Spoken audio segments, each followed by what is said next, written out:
Today, we're diving into the story of a president you might not know much about, but whose impact was surprisingly huge, Chester A. Arthur. Get ready, because this isn't your average, dry history lesson. Chester Arthur's journey to the White House is one of the most unexpected in American history. He was never supposed to be president. He started his political career deeply embedded in the spoils system, a practice where political jobs were handed out as rewards to loyal party members, not based on merit. Arthur was the master of this system in New York, a powerful political operator known as the Collector of the Port of New York. This position made him incredibly influential, controlling thousands of jobs and a massive amount of revenue. He was the ultimate political insider, a product of a system many Americans were starting to despise for its corruption in 1880. He was chosen as James A. Garfield's running mate, mostly to appease a rival faction within the Republican Party. Nobody expected him to do much more than be a ceremonial vice president,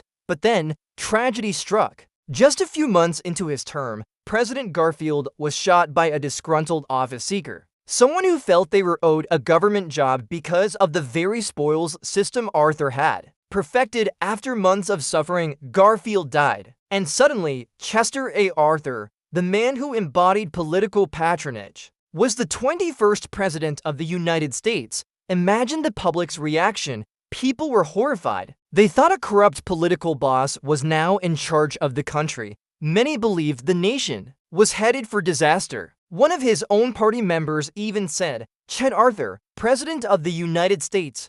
Good God." But what happened next shocked everyone. President Arthur did a complete 180. He knew the nation was grieving and that the assassination was a direct result of the broken system he had once championed. In a stunning turn of events, he decided to become the very reformer people were crying out for. He turned his back on his old political allies and championed the Pendleton Civil Service Reform Act of 1883. This landmark legislation completely dismantled the spoils system. It established that federal government jobs should be awarded based on merit, determined by competitive exams rather than political connections. It was a revolutionary change that professionalized the government and ended the widespread corruption that had plagued it for decades. The man who was the king of the spoils system was the one who destroyed it. But Arthur wasn't done yet. He also earned the nickname the Father of the Steel Navy. When he took office, the U.S. Navy was in a pathetic state, mostly made up of old,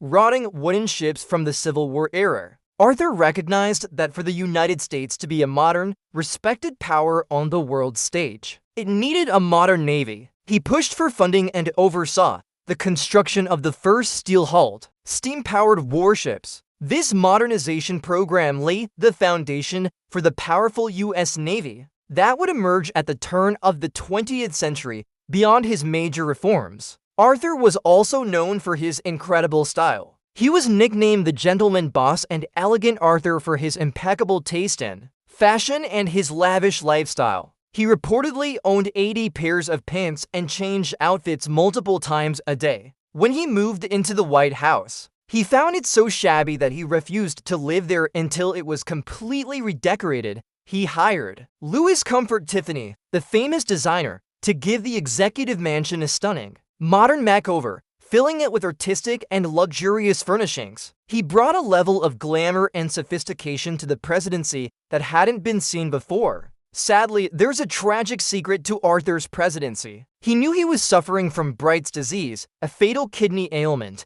for almost his entire time in office. He kept his illness a secret from the public, knowing it would likely end his career. This might explain why he didn't seek a second term. Despite his surprising success, he quietly retired after his 4 years, having risen to an occasion no one thought he could handle, and passed away just a year later. So, from a corrupt political operator to a groundbreaking reformer, Chester A. Arthur's story is a powerful reminder that people can change and that true leadership can emerge from the most unexpected places. He took a national tragedy and used it as a catalyst to fix a broken system, leaving a legacy of integrity and progress that reshaped American government forever. What do you think of Chester Arthur's incredible transformation? Let me know down in the comments. If you enjoyed this video and learned something new, please hit that like button and subscribe for more deep dives into history. We'll see you in the next one.